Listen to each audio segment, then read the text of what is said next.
Now on WISN 12 News. The Packers versus the Vikings on Monday Night Football, a battle for the NFC North. Inside the 5 and into the end zone. We're live with the team in Minnesota and the fans in Milwaukee cheering on both teams. We're pretty embarrassed walking in the bar with him, to be honest. Here we go again. Procrastination. The last-minute shopping rush where you can get gifts before time runs out. Is the governor playing politics with Foxconn? And what does it all mean for Wisconsin taxpayers? I ask him one-on-one. And the promise this Wisconsin principal made that got him pied in the face. First tonight, Kings of the North. The Packers are NFC North champs tonight after beating the Vikings 23-10. Right now, 12 News is live at US Bank Stadium in Minneapolis. We're waiting for Coach Matt LaFleur and Aaron Rodgers to give their post-game interviews. We'll bring those to you live if they happen during our newscast. First, 12 Sports Director Dan Needles leads off our coverage. And Dan, the Packers dug out of an early hole to dominate the Vikings. They did. Not only do the Packers win the division title, they have a chance to earn a first-round bye in the playoffs and possibly hold field advantage throughout the playoffs if they beat the Lions next week. Tonight in Minneapolis, the Packers offense was handing out Christmas gifts in the first half. Their three best players all had a turnover. Aaron Jones lost a fumble, Aaron Rodgers threw a rare interception, and Davante Adams lost a fumble, yet they only trailed by 1 point at the half. And Green Bay dominated the second half. 2 touchdown runs by Aaron Jones sealed it. This one covering 56 yards. The Packers win at US Bank Stadium for the first time, 23-10, the final. 12 Sports' Stephen Watson joins us live from Minneapolis. Stephen, the Packers exercised a lot of demons tonight. That's right, and this game was sponsored by the Pro Bowl snubs, that being Zadarius Smith and Aaron Jones. Jones rushed for 156 yards. I want to get out of the way. You can see some of the Packers coming off the field as we speak, celebrating their NFC North title. There you see Adrian Amos, followed by Oren Burks and company. They are now 1-3 inside of this building, and they can thank Aaron Jones and his 56-yard rushing touchdown that really kind of sealed this win for the Packers. Jones finished with 154 yards on the ground, his NFL-leading 19th touchdown of the season on that run. The Packers are 5-0 now when Aaron Jones has at least 20 touches in a game. And here you see Zadarius Smith right there coming off the field. He was the MVP on defense tonight for the Packers. 3.5 sacks for Z as Green Bay wins the NFC North and finally gets the win here in Minneapolis. Coming up in a few minutes in sports, we hope to have reaction from inside the locker room. Live from US Bank Stadium, Stephen Watson, WISN 12 News. All right, very simply, if the Packers win at Detroit next week and Seattle loses to San Francisco, or I should say if San Francisco loses to Seattle, the Packers will be the #1 seed in the playoffs. Everything would go through Green Bay. How about that? See how excited everyone is. All right, thank you, Dan.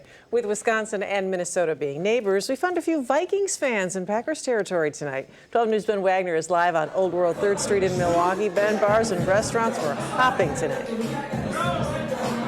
Yeah, it was, Joyce. There were hardly any free tables here at Who's on Third off of Old World 3rd. Hardly any places to stand here tonight. We saw plenty of the green and gold, but we also saw some people wearing the purple and gold here in Packer country. At Who's on Third, all sorts of emotions from Packers fans. I feel giggly. I feel giggly about the Packers all the time, win or lose. You know, just vibrations all over the body about them, win or lose. Don't worry about it. The Packers are great this year. I've been to 2 games. My parents are ticket holders, so they're doing great this year. The bar, like many others, full of green and gold. It's tough. I'm used to it, though. And Ben Goslin, a lone Vikings fan among his Packer friends. We're pretty embarrassed walking in the bar with him, to be honest. Tonight's game's fun. It's a big one. It's a big one. That's why we're here, and that's why I let him stand with us. Hopefully we go to the Super Bowl. That's all I want. For those behind the green and gold, high hopes for a team that's already guaranteed a playoff spot. It's always amazing. There's no snow on the ground, so we out here in minimal clothing, and we having a good time. Good enough for some fans to take the party outdoors in late December. We got the true Green Bay feeling, frozen tundra. It's cold. We like to get hyped. We thought there were going to be more people here, but we're going to have a fun time. And I'm so pleased with that score, I'm sure. Ben, how does this crowd compare to others on Monday night?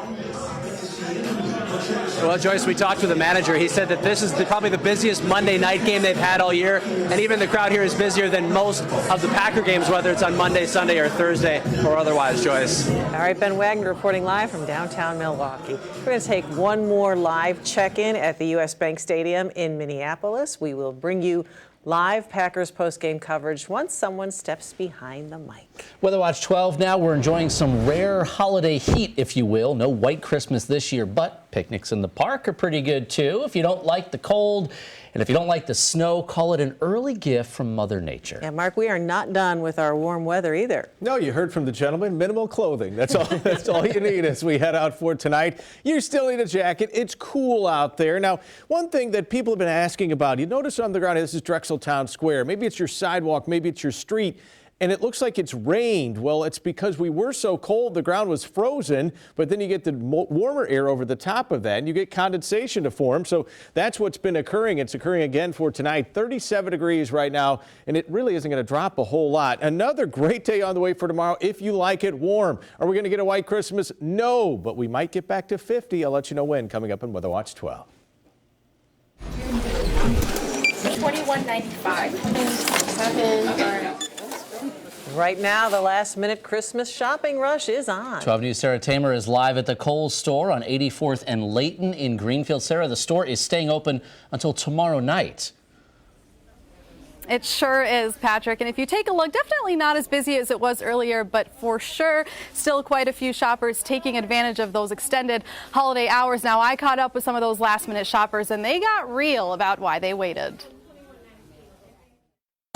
Here we go again. Deck the halls. Procrastination. With last-minute gifts. Every year. Every year, last minute. Why do you wait till the last minute every year? That's what men do. If you waited this long... 2 days before Christmas. Why did you wait so long? Just busy with work. You might be one of hundreds at Kohl's taking advantage of the extended hours and deals. I have a coupon. Kohl's Cash. Nothing's ever full price at Kohl's. They have a lot of stuff. There's a lot of variety. I haven't hit the jewelry center yet, but yeah, there's parts over there that I'm looking at. Getting clothes for future sister-in-law and beer-related things for my brother and kitchen stuff for mom. It's kind of everything in one. There's a cost that comes with procrastination, long lines, crowded spaces, but for shoppers like Eddie, definitely convenience. it's worth it. 25% off usually. They got the Kohl's charge, close to the house, good clothes. So that's the plan at Kohl's. Sarah, what about Christmas Eve closing times at other stores? Well, we did check a few stores. We know that Mayfair Mall is open until 6 o'clock. So are Walmart stores. We know that Meijer stores close at 7 o'clock, and Target will stay open until 10 p.m. The clock is ticking. Sarah Tamer reporting live in Greenfield tonight. Dash camera video from Wauwatosa police shows a driver weaving through traffic during a chase earlier this month. That chase ended in a crash just blocks down the road.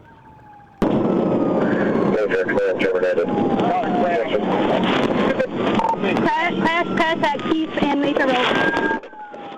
This happened December 13th. A criminal complaint shows police tried stopping the white car for expired registration. Speeds during that chase neared 90 miles an hour.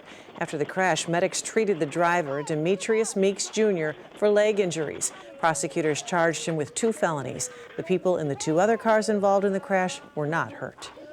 An employee at Waukesha County Technical College is charged in a Photoshop porn scandal. In one case, prosecutors accused 67-year-old James Dombeck of editing the face of a WCTC coworker onto pornographic images he pulled from the web and then reposting them. The school says Dombeck administered placement and assessment tests at WCTC, but he's now suspended without pay and banned from campus. Nobody answered the door when 12 News went to his home for comment today. Dombeck faces 10 counts of felony possession of child pornography and 5 misdemeanor counts of defamation. Prosecutors are not charging the man seen on video running down an accused gas station robber with his car. What is that? What is that? That's Calmonte Harris getting out of the car. He says he chased down the suspect near a Wauwatosa Speedway Saturday. His sister works inside and ran out of the store screaming after the robbery. In the video, Harris demands the person show him the gun that he says the suspect pretended to have. At one point, Harris even hit him with a hammer. Charges are pending against the accused robber. A woman who offered a $5,000 reward for her missing cat tells 12 News he is back home. Robin Coleman was desperate when her cat Cooper accidentally got outside and ran away from her Waukesha home back in October. After dozens of people searched for him in the following weeks, Coleman says Cooper came home on his own Friday night. If anyone has any doubt, he crawled up on my lap within 2 minutes in the room, and then within 10 minutes, totally asleep for hours. He is where he wants to be. He has done nothing but purr. Nick, I cried so many days. I thought he would never purr again. Cooper was hiding upstairs when we visited today, but Robin shared several photos of their happy reunion that she calls a Christmas miracle. So many people were following that story. I'm sure they're happy about that outcome, too. One-on-one with the governor. What will happen if Foxconn decides not to renegotiate its contract with the state? Legal? I mean, is the state willing to defend itself in court? His answer to our Matt Smith. Plus, Cody's toy donations, how many he delivered today to Children's Wisconsin and the Ronald McDonald House. Principal promised the wager he made that got him walloped in the face by his students. And before we go to break, another live look at the post-game lectern in Minneapolis. We're waiting for the Packers to take the mic. Our live coverage from 12 Sports continues when we come back.